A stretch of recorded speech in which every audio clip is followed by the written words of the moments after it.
नमस्कार दोस्तों, मैं सतीश चंद्र भास्कर आप सभी लोगों का आपके अपने channel RSSS centre of knowledge में स्वागत करता हूं। जैसा कि हम लोग क्षेत्रमिति के तहत पिछले क्लास में ये सीख चुके हैं कि क्षेत्रमिति होती क्या है, उसके तहत जो आकृतियां होती हैं 2D और 3D उस कॉन्सेप्ट को भी सीख चुके हैं। उसके बाद हम लोगों ने एक वीडियो में सीखा है कि त्रिभुज क्या होता है, त्रिभुज किसे कहते हैं, उसके कितने प्रकार होते हैं और उससे संबंधित जो महत्वपूर्ण कॉन्सेप्ट हैं उनको भी हम सीख चुके हैं।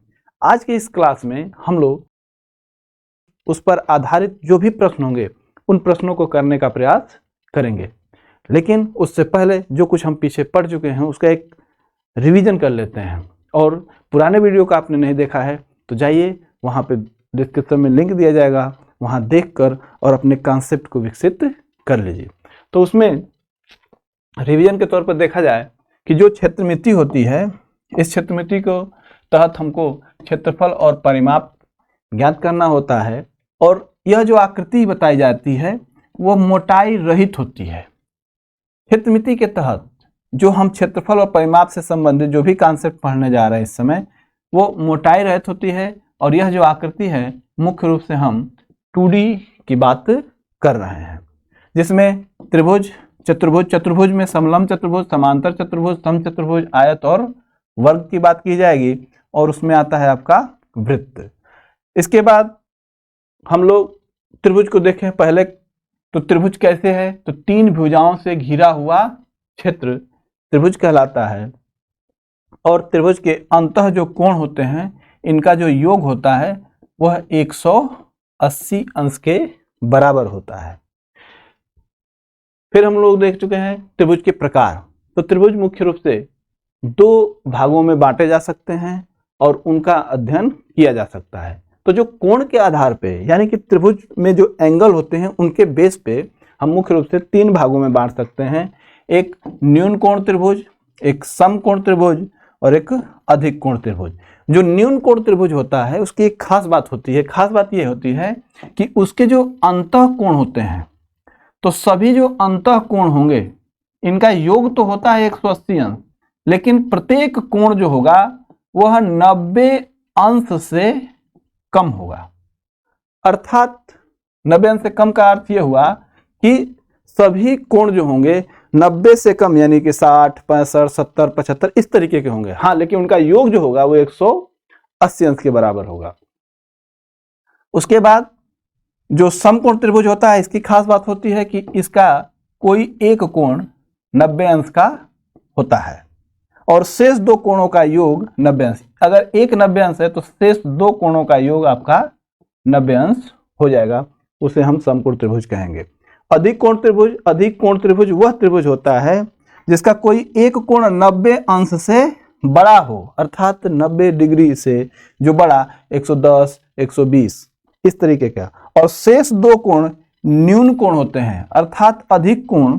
जैसे कि मान लीजिए कि यह अधिक कोण बन गया, तो यह अधिक कोण है यानी कि 90 अंश से बड़ा है, तो शेष 2 कोण होंगे वो कन्फर्म है कि क्या होंगे, न्यून कोण होंगे। और न्यून कोण जो होते हैं वो 90 अंश से छोटे होते हैं। आइए, भुजाओं के आधार पर जो त्रिभुज होते हैं उनको कितने भागों में बांटते हैं। तो आपका एक समबाहु त्रिभुज है, एक समद्विबाहु त्रिभुज है और एक विषम बाहु त्रिभुज है। जो समबाहु त्रिभुज होता है उसकी खास बात होती है कि उसकी तीनों भुजाएं बराबर होंगी, तीनों भुजाएं बराबर होंगी और तीनों कोण समान होंगे। जब भुजाएं आपस में बराबर हैं तो इसका कोण भी आपस में समान होंगे, वो भी कितना, 60 डिग्री, 60 डिग्री ये, 60 डिग्री ये, 60 डिग्री ये। अर्थात समबाहु त्रिभुज वह त्रिभुज होता है जिसकी तीनों भुजाएं समान हो और उनके अंतः कोण जो होंगे वो भी समान होंगे, अर्थात 60, 60, 60 डिग्री के होंगे। समद्विबाहु त्रिभुज, कोई 2 भुजा बराबर। समद्विबाहु त्रिभुज की खास बात होती है कि कोई 2 भुजा आपस में बराबर होंगे, तीसरी भुजा होगी असमान, यानी कि वह बराबर नहीं होगी। और खास बात होगी कि जो भुजाएं बराबर हैं उसके संगत कोण जो बनेंगे वह कोण भी आपस में बराबर होते हैं। तो कंडीशन हो गई समद्विबाहु त्रिभुज की क्या, कि कोई 2 भुजा बराबर होगी और उनके संगत कोण भी आपस में बराबर होते हैं। एक होता है विषमबाहु त्रिभुज, जिसमें तीनों भुजा असमान होगी और तीनों कोण भी असमान होंगे। ऐसा त्रिभुज होगा जिसको कि हम विषमबाहु त्रिभुज कहेंगे। न कोण बराबर है और न ही उनकी भुजा बराबर है। आइए अगले बिंदु को देखें कि जो त्रिभुज संबंधित जो प्रश्न आपसे पूछे जाएंगे उनको डिस्कस किया जा चुका है। यहाँ पे एक रिवीजन के तौर पर देख रहे हैं। तो जो त्रिभुज का परिमाप होता है वो होता है तीनों भुजाओं का योग, और किसी भी त्रिभुज का क्षेत्रफल का निकालने का सूत्र है 1/2 आधार गुणे संगत ऊंचाई। और एक हीरो सूत्र भी हम लोगों ने देखा था पिछले क्लास में। जो हीरो सूत्र वो है कि कोई भी त्रिभुज है, त्रिभुज ABC, और इस त्रिभुज में अगर आपको पता करना हो कि इसका क्षेत्रफल क्या होगा तो हम केवल भुजाओं को जानते हैं। तो सूत्र हीरो सूत्र है कि √S S - A S - B S - C, यहाँ पे C होना चाहिए। तो S - A S - B S - C वर्ग इकाई में इसका आंसर आएगा। और S की जो वैल्यू होती है वो होता है A + B + C, यानी कि जो ये भुजा होती है उस भुजा की जो माप होती है वही होती है आपका A, B और C। और क्षेत्रफल निकालने का इस फार्मूला है कि जब कोण दिया हो और दो भुजाओं का गुणनफल दिया हो तो 1/2 दो भुजाओं का गुणनफल गुणित sin थीटा वर्ग इकाई। एक क्षेत्रफल निकालने का सूत्र और है कि जब आपको किसी त्रिभुज का A, B और C इसकी भुजा न ज्ञात हो लेकिन इसकी माध्यिका ज्ञात हो, तो जो माध्यिका होगी तो माध्यिका के आधार पे भुजा नहीं ज्ञात है, तो माध्यिका अगर ज्ञात है तो उसके लिए सूत्र है कि 4/3 √S S - A S - B S - C, यहाँ पे भी C होना चाहिए, S - C वर्ग इकाई। अर्थात ये माध्यिका A, B और C, और हीरो सूत्र में जिस तरह से प्रयोग किए थे वही है बेस काम करता है यहाँ पे, बस यहाँ पे 4/3 हो जाता है। अब देखते हैं कि जो प्रमुख त्रिभुज होते हैं उनके क्या फार्मूले हैं, सूत्र हैं। तो जो समकोण त्रिभुज होता है उसकी खास बात होती है कि कोई एक कोण 90 डिग्री का होगा और 90 अंश के सामने की भुजा कर्ण होगी और शेष दो भुजा में कोई भी एक लंब और एक आधार होगा। ये सीख चुके हैं, केवल रिवीजन चल रहा है। वहां पे आप देखें कि जो त्रिभुज का क्षेत्रफल होता है वो आप जानते हैं 1/2 आधार गुणे ऊंचाई। समकोण त्रिभुज में जहां पे 90 डिग्री का कोण बनेगा उसके सामने की जो भुजा होगी उसे हम कर्ण कहेंगे और इसे आधार और ये आपका लंब। इसमें पाइथागोरस प्रमेय के आधार पे हम भुजाओं को ज्ञात कर सकते हैं। समद्विबाहु त्रिभुज में हम लोगों ने विशेष तौर पर देखा कि जो समद्विबाहु त्रिभुज होता है, मान लीजिए कि समद्विबाहु त्रिभुज में समान जो भुजाएं हैं वो A और B है और असमान भुजा जो है आपकी B है और समान भुजाएं A हैं, तो इसके लिए क्षेत्रफल का जो सूत्र होता है वो B/4, B मतलब असमान भुजा, √4A² - B²। और यह फार्मूला तो आपको हर त्रिभुज में आप लगा सकते हैं, 1/2 आधार गुणे क्षेत्रफल। समबाहु त्रिभुज जिसकी तीनों भुजाएं हैं क्या हों, समान हों और उनके कोण भी आपस में समान हों, इसके लिए सूत्र जो होता है क्षेत्रफल का वो होता है 1/2 आधार गुणे ऊंचाई के आधार पर रखा जाए तो इसका जो सूत्र होगा √3/4 A²। मीन्स ये जो भुजा है वो उसकी माप है A। तो कहा निकला कि जो समबाहु त्रिभुज होगा उसका जो क्षेत्रफल होगा वो √3/4 इंटू भुजा का स्क्वायर यानी वर्ग। तो यहाँ पे हम लोगों ने देखा, और ये मध्य केंद्र, लंब केंद्र, परिकेंद्र और अंतः केंद्र, इसे भी आपने सीखा है, इसे आप देख लीजिएगा। आइए हम लोग बात करते हैं जो प्रश्नों की बात है उसकी। तो जो प्रश्न है उसमें से जो पहला प्रश्न है उसको हल किया जाए। कहा जा रहा है एक त्रिभुजाकार खेत जिसकी भुजा 26 मीटर, 28 मीटर एवं 30 मीटर हो, उस खेत का क्षेत्रफल एवं परिमाप ज्ञात कीजिए। यहाँ पे क्षेत्रफल परिमाप भी है लेकिन यहाँ पे केवल और केवल एक ही आंसर है, क्षेत्रफल। आइए तीनों आंसरों को देखने की कोशिश करते हैं कि एक त्रिभुजाकार खेत है, एक त्रिभुजाकार खेत है जिसकी भुजा एक 26 मीटर है, 26 मीटर, एक 28 मीटर और एक आपका 30 मीटर है। तो उस खेत का क्षेत्रफल और परिमाप ज्ञात करना है। तो परिमाप के लिए तो बहुत आसान है, क्योंकि हम जानते हैं कि परिमाप बराबर होता है, परिमाप बराबर होता है तीनों भुजाओं का योग, यानी कि 26 प्लस 28 प्लस 30, 6 और 8 14 को 4, तो इस एक हो जाएगा 2 2 4, 4 3 7 और 1 8, ये हो जाएगा आपका इतना 84 मीटर। लेकिन बात आती है क्षेत्रफल की, तो जो क्षेत्रफल है वो कितना होगा। तो आइए इसके क्षेत्रफल की बात करें, तो क्षेत्रफल बराबर जो होता है, इसमें तीनों भुजाएं दिया हुआ है, ऊंचाई नहीं दी हुई है, तो हम अपना हीरो सूत्र का प्रयोग करेंगे। जो हीरो सूत्र है वो क्या कहता है, under root S S minus A S minus B S minus C. तो जो त्रिभुज है, इस त्रिभुज में कोई भी, ये मान लीजिए ए, ये बी और ये आपका सी, तो हमको सबसे पहले यहां निकालना होगा एस। तो एस की वैल्यू होती है ए प्लस बी प्लस सी अपान 2। तो ए की वैल्यू 26 प्लस 28 प्लस 30 अपान 2। आपने अभी भी जोड़ा 8 6 14 को 4, तो इससे एक हो गया, 2 2 4 3 7 और 1 8 बटा में 2, 2 चौका 8 2 2 4। ये आपका जो एस की वैल्यू आ गई वो आपकी 42। अब यहाँ पे हम क्षेत्रफल जो हमारे पास हीरो सूत्र होता है उस पर रखते हैं वैल्यू को। तो वैल्यू को रखा जाएगा जब, तो यहाँ पे देखेंगे कि जो एस है, एस की वैल्यू आपकी कितनी आई 42।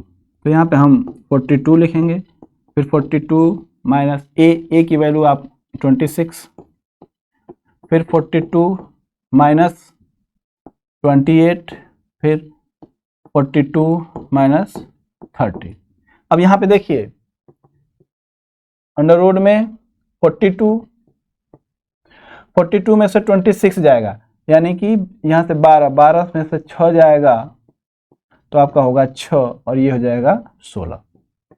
यहाँ पे 12 से 8 गया, हो जाएगा आपका 4 और ये हो जाएगा 14 और ये 12 2 और 1 12। अब इसे हम वर्गमूल निकालेंगे। तो वर्गमूल निकालने के लिए यहाँ पे आप आसानी से कर सकते हैं, इसको अभाज्य गुणनखंडों में तोड़ दिया जाए, क्योंकि वर्गमूल निकालने के लिए गुणनखंड विधि होती है, भाग विधि भी होती है। यहाँ पे हम गुणनखंड विधि से कर सकते हैं। तो सबसे पहले इन्हें अभाज्य गुणनखंडों में तोड़ दिया जाए। तो 42 को हम लिख सकते हैं 7 गुणे 6। अब इस 6 को भी हम चाहे तो अभाज्य गुणनखंड में तोड़ सकते हैं। तो इसे हम 6 को लिख सकते हैं 2 गुणे 3। फिर इसके बाद 16 को लिख सकते हैं 2 गुणे 2 गुणे 2 गुणे 2, 2 दूनी 4, 4 दूनी 8 दूनी 16। फिर 14 को लिख सकते हैं 7 गुणे 2। 12 को लिख सकते हैं 2 गुणे 2 गुणे 3। अब हम यहाँ पे गुणनखंड विधि से जोड़ा बना के, पेयर बना के निकाल सकते हैं। इस 7 का पेयर इस 7 से होगा तो एक 7 बाहर आ जाएगा। इस 3 का इस 3 के साथ पेयर बनेगा तो एक तो 3 बाहर आ जाएगा। इस 2 को इस 2 से बाहर कर सकते हैं पेयर बना के, इस 2 को बना के बाहर कर सकते हैं, इस 2 को इस 2 से बाहर कर सकते हैं और इस 2 को इस 2 से बाहर। 7 त्रिका 21, 21 में जब 2 का गुणा करेंगे तो हो जाएगा आपका 42, और जब 42 का 2 में गुणा करेंगे तो ये होगा आपका 84, और इस 84 का जब 2 में गुणा करेंगे 2 चौका 8, 2 अट्ठे 16, और इसका जब 2 में करेंगे 2 अट्ठे 16 को 6 और 2 छक्का 12 और 1 13, 2 एकम 2 1 3। ये आपका आ गया वर्ग मीटर, यानी कि 336 वर्ग मीटर आपका ऑप्शन हो गया बी आंसर सही है। यहाँ पे हम बेसिक हल कर रहे हैं, आप इसमें समय लग रहा है, तो ऐसे प्रश्नों को करने में आपको परीक्षा में भी समय लगेगा, बस इसकी स्पीड बढ़ानी पड़ेगी। थोड़ा सा आप शुद्ध लगाना सीखिए, फिर उसके बाद तेजी से कैलकुलेशन कर लेंगे। बहुत तेजी से सवाल लगेगा लेकिन कैलकुलेशन करेंगे, और जब ये कॉन्सेप्ट सही रहेगा तब। इसके लिए और कोई शॉर्टकट विधि नहीं है कि हम ऐसे करके वैसे करके हम कर दें और आसानी से इसका आंसर आ जाए। आइए हम लोग दूसरे प्रश्न को देखते हैं। दूसरा प्रश्न है कि एक त्रिभुजाकार खेत की भुजाएं क्रमशः 20 मीटर, 21 मीटर और 29 मीटर है। इस खेत में 4.50 रुपए प्रति वर्ग मीटर की दर से फसल काटने का खर्च क्या होगा। इस तरीके के प्रश्न अक्सर आते हैं और वे प्रश्न आपको फंसाते हैं। ऐसे प्रश्नों को हल करने के लिए हम कैसे करेंगे? सबसे पहले यहां पर 4.5 रुपए प्रति वर्ग मीटर की दर से खर्च दिया हुआ है। प्रश्न को समझते हैं कि एक त्रिभुजाकार खेत है, तो सबसे पहले हम लोग एक त्रिभुजाकार खेत बनाते हैं और इसकी भुजाएं हैं 20, 21, 29। तो 20 मीटर, 21 मीटर और ये आपका 29 मीटर। खेत में इतने रुपए प्रति वर्ग मीटर की दर से फसल काटने का। देखिए कोई भी खेत है मान लीजिए, तो इस खेत में इतने वर्ग मीटर की दर से फसल काटना है, तो 1 वर्ग मीटर यानी कि 1 वर्ग मीटर के काटने का जो खर्च है वो है 4.5 रुपया। तो ऐसा किया जाए कि हम इसका पूरा क्षेत्रफल निकाल लें, यानी कि पूरा कितना वर्ग मीटर है। तो जब आपको पता चल गया कि 1 वर्ग मीटर का जो खर्च है, अगर उसको गुणा कर दें इस पूरे वर्ग मीटर में, तो आपको पता चल जाएगा कि कितना उस पर फसल काटने का खर्च होगा। इसको ऐसे समझें जैसे कि एक त्रिभुजाकार खेत है, तो इसका क्षेत्रफल निकाल लिया हमने, और पूरा जब क्षेत्रफल निकाल लेंगे तो उसमें 1 वर्ग मीटर के काटने का जो खर्च है उस पूरे क्षेत्रफल में गुणा कर देंगे, तो आपको पता चल जाएगा कि कितना खर्च होगा। इसके लिए सबसे पहले हम लोग निकालते हैं कि जो त्रिभुजाकार खेत है उसका क्षेत्रफल क्या है। तो त्रिभुजाकार खेत का क्षेत्रफल, तो लिखेंगे त्रिभुजाकार खेत का क्षेत्रफल। तो क्षेत्रफल निकालने का सूत्र है, हीरो सूत्र यहां पे प्रयोग कर सकते हैं आसानी से, √ s minus a, s minus b, s minus c। जहां पे s की वैल्यू आप जानते हैं a plus b plus c upon 2। यहीं पे निकालते हैं हम लोग s की वैल्यू, तो आपका है 20 धन आपका 21 और धन आपका 29 बटा में 2। 9 और 1 10 को 0 हासिल 1 हो जाएगा, शेष 2 2 4 2 6 और 1 7 बटा में 2 बराबर 35। यानी कि आपका जो यस की वैल्यू है वो है 35। अब आइए सूत्र में रखते हैं यस की वैल्यू, तो क्षेत्रफल आपका निकलेगा। तो क्षेत्रफल बराबर √ यस 35 ब्रैकेट में 35 माइनस 20, 35 ए है, बी है और ये सी है, माइनस 21 और फिर आपका हो जाएगा 35 माइनस 29। आइए 35 में से 20 गया इंटू, तो आपका हो जाएगा ये 15 इंटू 5 में से 1 गया 4 और 3 में से 2 गया 1 14, 5 में से 9 गया 6 और ये 6। आइए इसको अब वर्गमूल निकालना है, तो अभाज्य गुणनखंड कर देते हैं। जब अभाज्य गुणनखंड करेंगे तो ये आसानी से आपका आ जाएगा। तो देखते हैं 35 को करते हैं तो 7 गुणे 5, 15 का करेंगे तो 5 गुणे 3, 14 को अभाज्य गुणनखंड करते हैं तो ये होगा 7 गुणे 2 और ये 6 को कर सकते हैं 2 गुणे 3। आइए इसमें से पेयर निकाल लेंगे, तो पेयर निकालेंगे तो 7 का 7 से जुड़ा हुआ तो 1, 5 का 5 से तो 1 5, पेयर निकलते हैं, आपको एक क्लास ली जाएगी वर्गमूल निकालने की विधि, और कैसे तेजी से निकालेंगे वो भी सिखाया जाएगा। इसके बाद 3 का, ये 3 ले लिया आपने, और इस 2 का 1 2 ले लिया। पेयर निकालते हैं, जोड़े में निकालते हैं 1 वर्गमूल निकालते समय। 7 पचे 35, अब 35 का जब 3 में गुणा करेंगे तो 3 पचे 15 और 3 तिले का 9 और 1 10, 105, और 105 में जब हम 2 का गुणा करेंगे तो 2 पचे 10 और 2 शून्य शून्य और 1 2 1 कम 2, 210 वर्ग आपका मीटर आ गया क्षेत्रफल। अर्थात 210 वर्ग मीटर का तो खेत है और 1 वर्ग मीटर का जो खर्च है वो 4.5 रुपया है, तो 210 वर्ग मीटर का खर्च क्या होगा? इसको लगाने के लिए आप इसको इस तरीके से कर सकते हैं, क्योंकि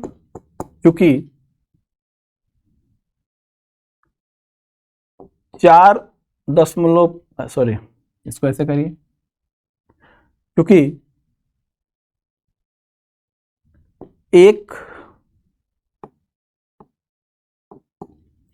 1 वर्ग मीटर काटने का खर्च बराबर, साफ नहीं दिख रहा है, यहां पे देखते हैं हम लोग,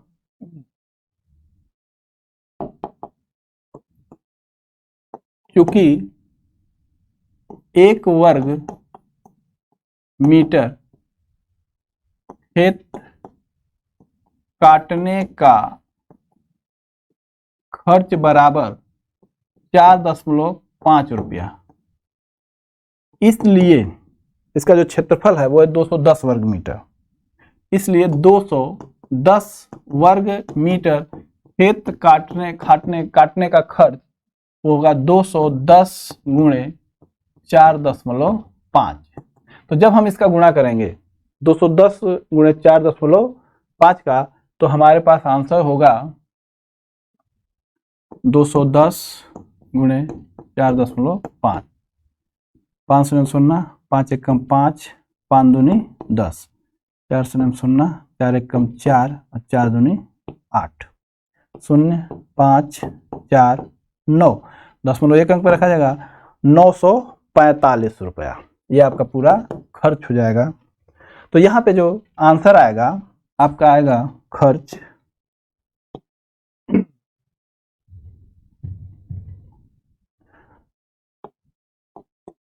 945, ये आपका आंसर डी सही है। समय लग रहा होगा क्योंकि हम लोग बेसिक चीजें पढ़ रहे हैं, इस तरीके का ये सवाल ही है कि हमको इस तरह का समय लगेगा, तो घबराना नहीं है। आपको एक काम करना है कि घबराना नहीं है, आपको सवाल को धीरे धीरे इस तरीके से सीखना है। कभी भी ऐसा नहीं है जैसे प्रतिशत हुआ, इन सब चीज़ों में शॉर्टकट विधियां बहुत आसानी से आ जाती हैं, लेकिन इनमें आती नहीं है। लेकिन हाँ, ये प्रोसेस करेंगे तो आप तेजी से सवाल लगा लेंगे। आइए अगले प्रश्न को देखते हैं। प्रश्न नंबर 3 क्या कहता है? कहता है कि एक त्रिभुज का क्षेत्रफल ज्ञात कीजिए जिसका आधार 15 सेंटीमीटर और ऊंचाई 20 सेंटीमीटर है। ये वर्ग में 20 सेंटीमीटर है। तो इसके लिए क्या करेंगे? सबसे पहले हमें पता होना चाहिए कि जब किसी का आधार और ऊंचाई पता हो तो त्रिभुज का जो क्षेत्रफल का सूत्र होता है वो होता है 1/2 गुणते आधार गुणे ऊंचाई। तो 1/2 आधार आपका इसमें क्या है 15 सेंटीमीटर और जो ऊंचाई है वो है आपका 20 सेंटीमीटर। तो अब यहाँ पे 2 से ये कट जाएगा, 2 1 कम 2 10 हो जाएगा और 15 का 10 में गुणा करेंगे तो हो जाएगा 150 वर्ग सेंटीमीटर। इसका आंसर हो जाएगा ए 150 वर्ग सेंटीमीटर। आइए हम अगले प्रश्न को देखते हैं, चौथे प्रश्न को। चौथा प्रश्न कहता है कि एक त्रिभुज का क्षेत्रफल 205 वर्ग सेंटीमीटर है। यहाँ पे क्षेत्रफल नहीं पूछा जा रहा है, यहाँ पे आपको क्षेत्रफल दिया है। कह रहा है कि एक त्रिभुज का क्षेत्रफल 205 वर्ग सेंटीमीटर है। यदि उसके आधार की लंबाई 41 सेंटीमीटर हो तो उसकी ऊंचाई ज्ञात कीजिए। ज्ञात कीजिए। क्षेत्रफल दिया हुआ है, आधार यदि उसके आधार की लंबाई आधार दिया हुआ है, उसकी ऊंचाई पूछ रहा है। तो यहां पे हम देखते हैं कि जैसे कि कोई त्रिभुज हो, तो त्रिभुज का क्षेत्रफल दिया है और आधार की लंबाई दिया हुआ है। आधार की लंबाई है 41 सेंटीमीटर, क्षेत्रफल दिया हुआ है। तो कैसे, तो पता है हमें कि जो क्षेत्रफल का सूत्र होता है 1/2 आधार गुणे ऊंचाई, और यह पूरा बराबर है आपके 205 के, यानी 205 वर्ग मीटर के। तो यहां पे हम इसकी वैल्यू को रखें तो 1/2 आधार आपका है 41 और ऊंचाई आपको पता नहीं है, मान लीजिए h है, और ये है आपका 205। तो यहाँ पे h की वैल्यू निकालना है तो 205 नीचे का ऊपर जाएगा इस तरफ गुणे 2 और बटा में हो जाएगा आपका 41। तो h की जो वैल्यू आएगी वो आप देखेंगे यहाँ पे कि जब इसे हम हल करेंगे तो हल करने के लिए इसके लिए 41 एकम 41 हो जाएगा और 41 से भाग जाएगी तो 41 पचे 205। 41 पचे 205 कैसे होगा, दिमाग दौड़ाएंगे कि 205/41 है और गुणते 2 है। तो अगर हम दिमाग दौड़ाएं कि इसमें अगर 5 का गुणा करें तो 5 एकम 5 और 5 चौका 20, 5 एकम 5 5 चौका 20, 5 बार जा रहा है। इसका मतलब इसका अगर इसमें भाग देंगे तो 41 एकम 41 और 41 पचे 205 और 5 दूनी 10, अर्थात यहाँ पे 10 सेंटीमीटर ऊंचाई आ जाएगी। तो यहाँ पे हमने देखा कि जो चौथा है उसका आंसर 10 सेंटीमीटर, यानी कि आंसर सी। आइए अगले प्रश्न को देखते हैं। एक समबाहु त्रिभुज की भुजा 4 सेंटीमीटर हो तो इसका क्षेत्रफल ज्ञात कीजिए। समबाहु त्रिभुज है, समबाहु त्रिभुज ऐसा त्रिभुज जिसकी तीनों भुजाएं आपस में बराबर होती हैं। तो समबाहु जो त्रिभुज होता है इसकी तीनों भुजाएं आपस में बराबर होती हैं।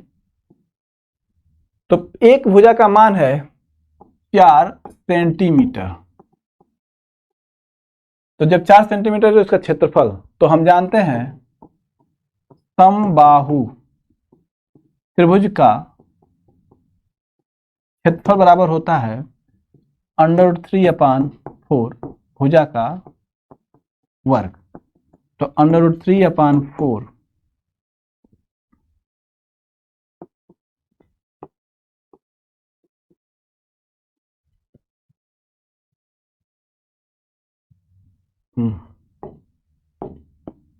√3/4 भुजा का वर्ग। भुजा क्या है आपकी, भुजा है आपकी 4 का वर्ग।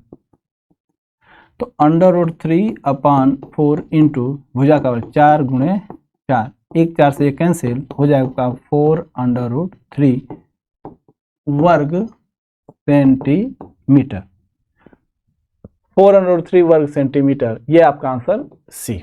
आइए अगले प्रश्न को देखते हैं। देखिए इन प्रश्नों को आप करिए अपने आप, और जब आपसे न हो तब वीडियो को देखिएगा पूरा। पहले प्रश्न को देखिए, लगाइए, उसके बाद नहीं आता है तब आप वीडियो को चला के आगे देखेंगे तो ये सारे सवाल आपसे लगने लगेंगे, कोई समस्या नहीं होगी। समस्या अगर आती है तो कमेंट जरूर करिएगा। एक समबाहु त्रिभुज का क्षेत्रफल 4√3 वर्ग सेंटीमीटर है तो इसकी प्रत्येक भुजा की लंबाई क्या होगी। पिछला ही सवाल है, उल्टा किया गया है, थोड़ा सा बदला गया है। तो क्या है कि एक समबाहु त्रिभुज का क्षेत्रफल, तो समबाहु त्रिभुज का क्षेत्रफल का जो सूत्र होता है वो आप जानते हैं √3/4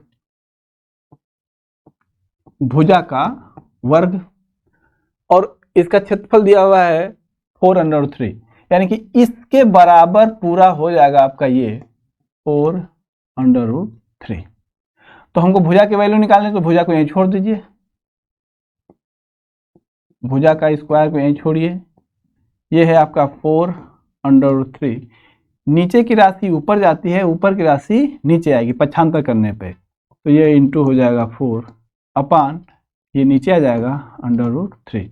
क्योंकि ये इंटू का चिन्ह है तो √3 से √3 कैंसिल हो जाएगा, तो 4 चौका 16 और ये है आपका भुजा का स्क्वायर।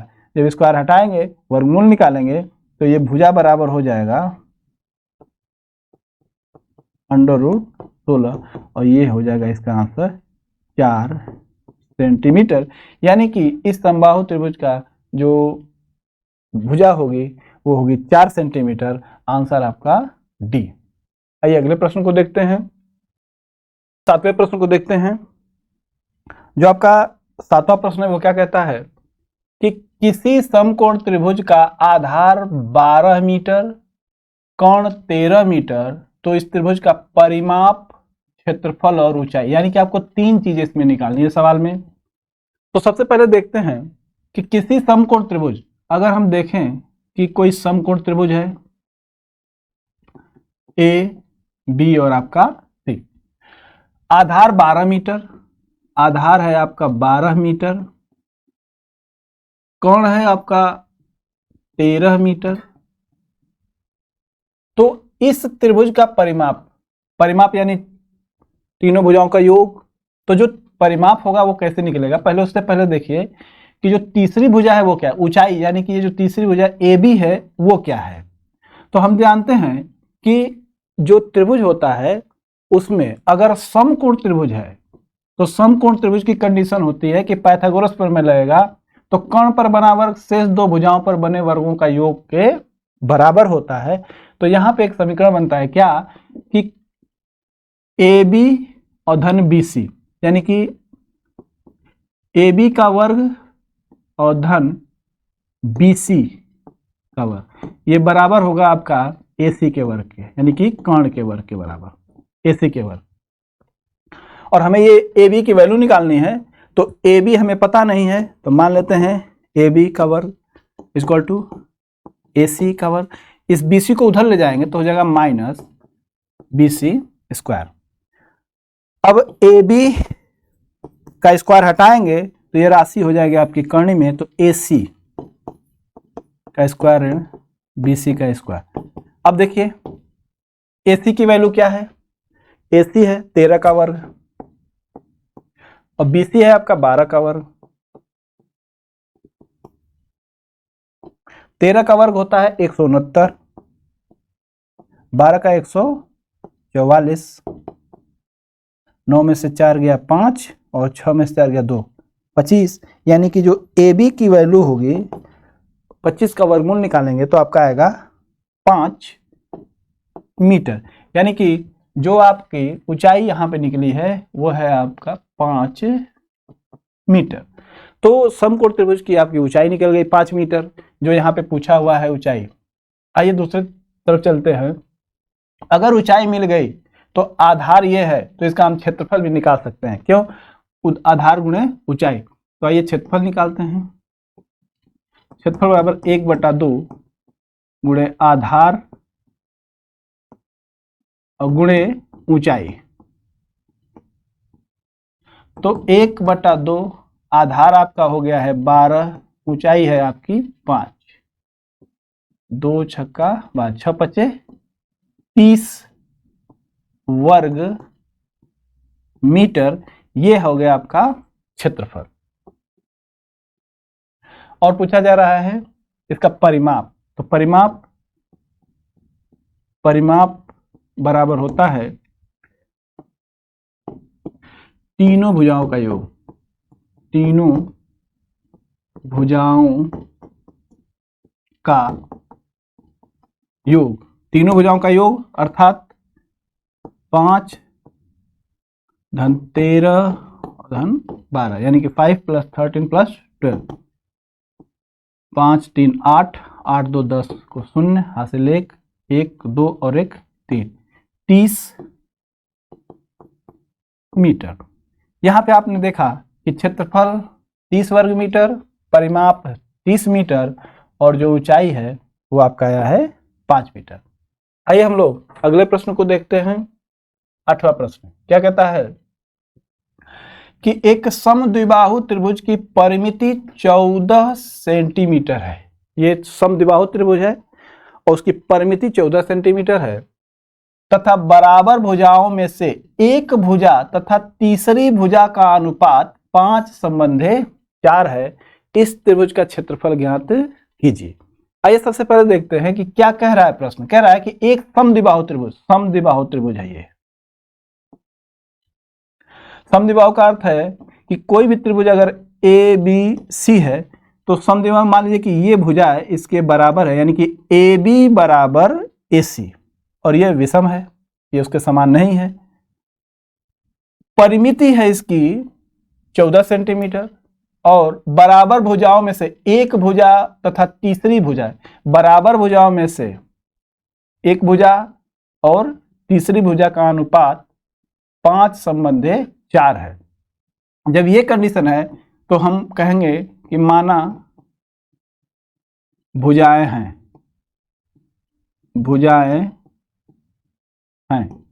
क्या हो जाएंगी भुजाएं इस समय? अगर ये 5/4 है तो यहां पे मान लीजिए कि ये 5x है तो यह भी 5x है,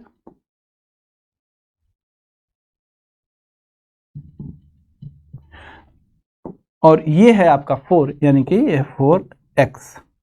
तो माना भुजाएं हैं कौन कौन सी? 5x और एक आपका 4x। तो यहां पे परिमिति का अर्थ होता है तीनों भुजाओं का योग, तीनों भुजाएं यानी कि 5x plus 4x equal to दिया हुआ है 14 सेंटीमीटर। तो यहां पे देखा जाए तो 5 5 10 और 4 यानी कि 14x बराबर 14, तो x बराबर 14/14, यानी कि x की वैल्यू आपकी आ गई 1। तो 1 आने का मतलब है कि इस भुजा की माप भी 5 सेंटीमीटर, इसका 1 का गुणा करेंगे तो ये हो जाएगा आपका 4 सेंटीमीटर, और इसमें 1 का गुणा करेंगे तो ये हो जाएगा आपका 5 सेंटीमीटर। यानी कि समद्विबाहु त्रिभुज जो है उसमें जो समान भुजाएं हैं उनकी जो माप है वो है आपका 5 सेंटीमीटर, 5 सेंटीमीटर, 5 सेंटीमीटर, और जो असमान है वो है आपका 4 सेंटीमीटर। अब पूछा जा रहा है तो भुजा निकल गई, तो भुजाओं में से एक भुजा दो भुजा, क्षेत्रफल पूछा जा रहा है। तो अब आपके पास ये हो गया ज्ञात कि भुजाएं हैं कौन सी। अब हम यहाँ पे ये निकालने का प्रयास करेंगे कि आखिर इसका क्षेत्रफल क्या है। तो जो इसका सूत्र होगा वो होगा क्षेत्रफल बराबर जो समद्विबाहु त्रिभुज होता है उसका क्षेत्रफल का सूत्र होता है b/4 अंडर रूट। यहां पे चूंकि तीनों भुजाएं पता है तो आप हीरो सूत्र का भी प्रयोग कर सकते हैं, और इस सूत्र का भी। समद्विबाहु त्रिभुज में जो क्षेत्रफल का सूत्र होता है क्या? 4a² - b²। आइए हम लोग यहां वैल्यू रखते हैं। b की वैल्यू है 4/4 अंडर रूट 4a² यानी कि 4 इंटू a की वैल्यू है आपकी 4a का अर्थ होता है जो समान भुजाएं हैं, तो 5 का स्क्वायर माइनस b 4 का स्क्वायर।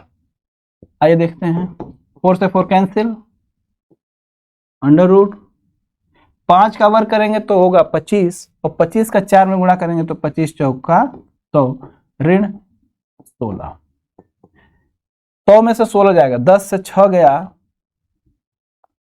4 और 9 से 1 गया 84। करनी में जो 84 होता है अगर हम इसका वर्गमूल निकालें तो क्या होगा? आइए 84 है, इसको हम गुणनखंड विधि से हल करने की कोशिश करें तो 2 चौका 8, 2 दूनी 4, 2 दूनी 4, 2 एकम 2, 21 नहीं कटेगा। चलिए इसका होगा 2 × 2 × 21। आइए यहां पे हम लिखेंगे इसे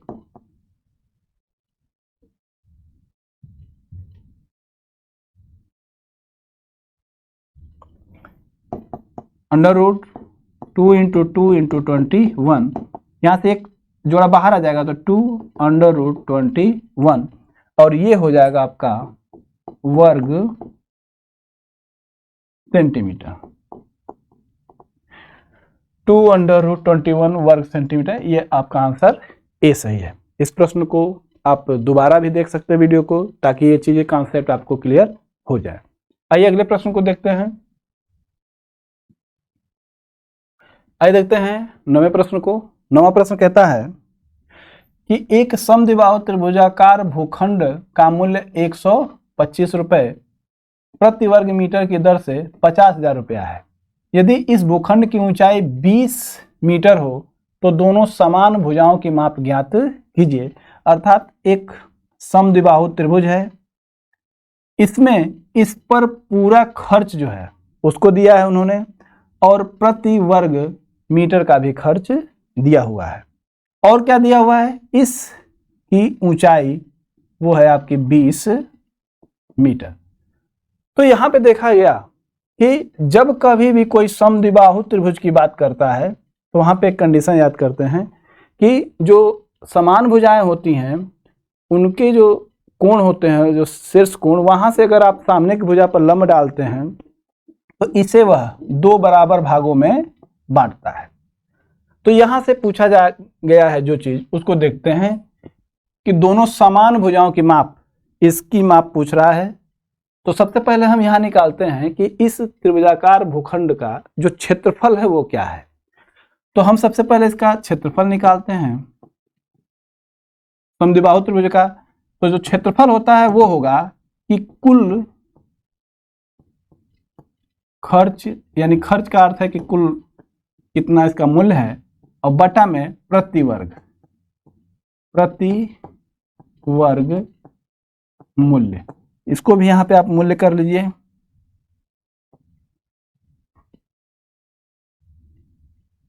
कुल मूल्य और बटा प्रति वर्ग मूल्य। तो कुल मूल्य है आपका 50,000 और प्रति वर्ग मूल्य है 125 रुपया। तो 125 का जब हम 50,000 में भाग देंगे तो यहाँ पे देखिए कि 125 से कम 125, 125 चौका होता है 500, तो ये हो जाएगा आपका 400 वर्ग मीटर। ये निकल गया आपका इसका क्षेत्रफल। अब हम जानते हैं कि जब इसका क्षेत्रफल निकल गया है और इसकी ऊंचाई ये जो है वो है 20 है, तो हम यहाँ पे इस क्षेत्रफल की मदद से इस त्रिभुज की आधार को निकाल सकते हैं जो असमान भुजा है। तो कैसे? तो हम जानते हैं कि त्रिभुज का क्षेत्रफल बराबर होता है 1/2 आधार गुणे ऊंचाई। तो 1/2 आधार आपको पता नहीं है, आधार, ऊंचाई 20, और ये जो क्षेत्रफल है कितने के बराबर है, ये है आपका 400 वर्ग मीटर के बराबर है। तो आधार को यहीं छोड़ दीजिए, ये 2 ऊपर चला जाएगा तो 400 गुणे 2 और बटा में 20, इससे ये कैंसिल, इससे ये कैंसिल, यानी कि 40 मीटर। तो ये जो आधार है वो हो गया आपका 40 मीटर। चूंकि लंब है, ये डाला गया समद्विबाहु में, तो ये 2 बराबर भागों में बांटेगा, तो इसकी माप हो जाएगी 20 मीटर और इसकी माप हो जाएगी, इसकी माप होगी 20 मीटर। यहाँ पे पाइथागोरस प्रमेय लगा के हम इसको निकाल सकते हैं। क्योंकि लंब है तो ये 90 डिग्री का कोण बनेगा, ये 20 और ये 20, तो ये है कर्ण। तो आप जानते हैं कि समकोण त्रिभुज में कर्ण का बना वर्ग शेष 2 भुजाओं पर बने वर्गों के योग के बराबर होता है। अर्थात पाइथागोरस प्रमेय से AB का स्क्वायर, तो यहाँ पे हम लगाते हैं AB का स्क्वायर इक्वल टू BD का स्क्वायर प्लस AD का स्क्वायर। तो BD है आपका 20 का वर्ग और AD भी है आपका 20 का वर्ग। AB का स्क्वायर हटाएंगे तो ये सब राशि करनी में चली जाएगी, ये हो जाएगा आपका 400 और प्लस 400, अर्थात ये हो जाएगा आपका 800। तो ए बी की वैल्यू जब निकालेगी, इसको वर्गमूल निकालेंगे, तो ये देखते हैं इसका वर्गमूल। जैसे 800 है तो गुणनखंड कर देते हैं इसका, 2 चौका 8, 2 दूनी 4, 2 एक कम 2, 2 पच्चे 10, और फिर 2 25, 5 पचे 25। यहाँ पे देखा गया एक जोड़ा बनेगा, 2 जोड़ा बनेगा, 3 जोड़ा, 5 का बनेगा, 2 का, 2 का, इस 2 का नहीं बनेगा, तो ये अंडर रूट में रहेगा। इसको हम लोग सीखेंगे आगे। तो यहाँ पे आपका एक 2 आएगा बाहर,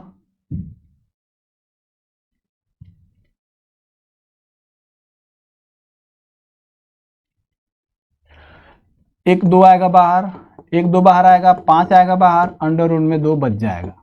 तो 2 दूनी 4, 4 पचे 20, अंडर रूट 2 मीटर। ये आपकी भुजा ए बी निकल गई।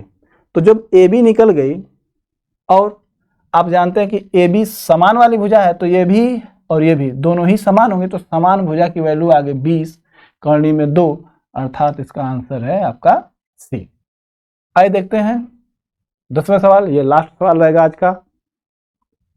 किसी त्रिभुजाकार मैदान का आधार 880 मीटर, ऊंचाई 550 मीटर है। इस मैदान का क्षेत्रफल निकालें। चलिए, आधार और ऊंचाई पता है तो इसका क्षेत्रफल निकल जाएगा। फिर इस मैदान में 24.25 रुपए प्रति हेक्टेयर मीटर की दर से जल की आपूर्ति का खर्च कितना होगा। बहुत अच्छा प्रश्न है। ऐसे प्रश्न आते हैं तो हम उसे आसानी से कर सकते हैं। कैसे? कॉन्सेप्ट को विकसित कीजिए। एक त्रिभुजाकार मैदान का आधार और ऊंचाई, तो जब आधार और ऊंचाई पता हो तो हम इसका निकाल सकते हैं क्षेत्रफल। 1/2 आधार गुणे ऊंचाई। 1/2 आधार है 880, ऊंचाई है 550, तो यहाँ पे 2 चौका 8, 2 चौका 8, यानी कि ये हो जाएगा आपका 440 अगुणते 550। तो 440 अगुणते 550, तो क्षेत्रफल जो निकल के आपका आ जाएगा वो आएगा, गुणा करेंगे तो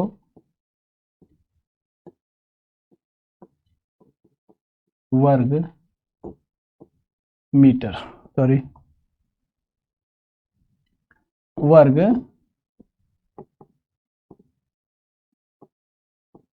ये आपका आ जाएगा वर्ग मीटर। और इस मैदान में 24.25 रुपए प्रति हेक्टोमीटर की दर से जल की आपूर्ति हो रही है।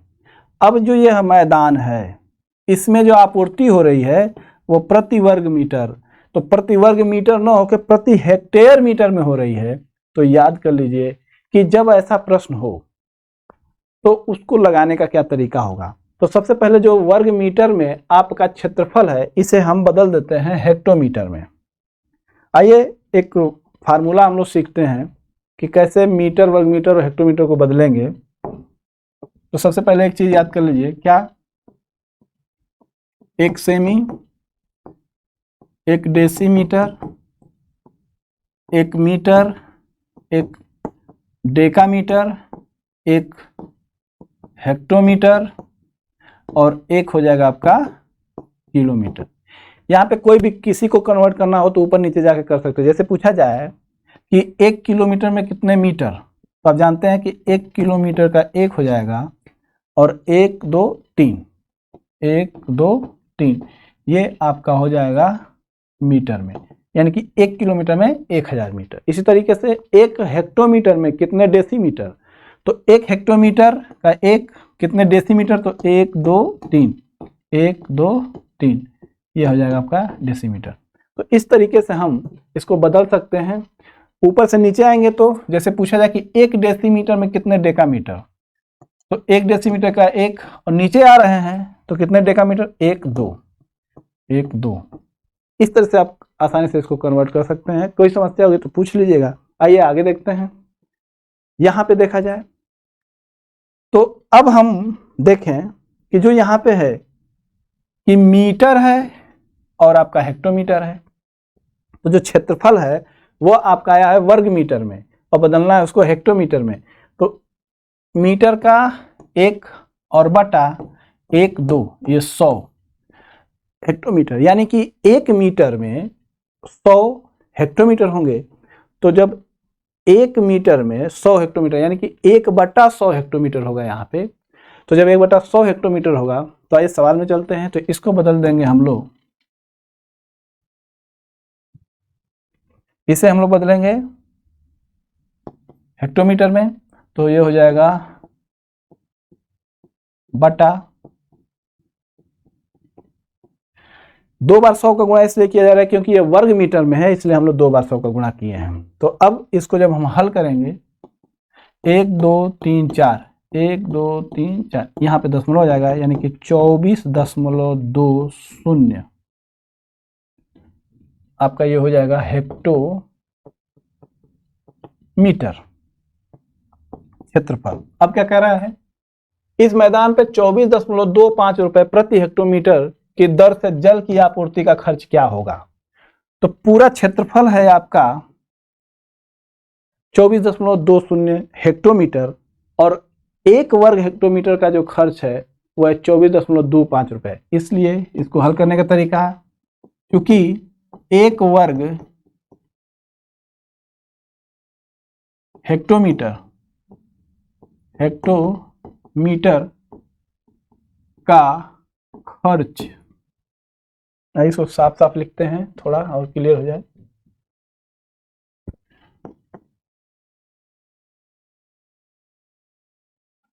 क्योंकि 1 वर्ग हेक्टोमीटर,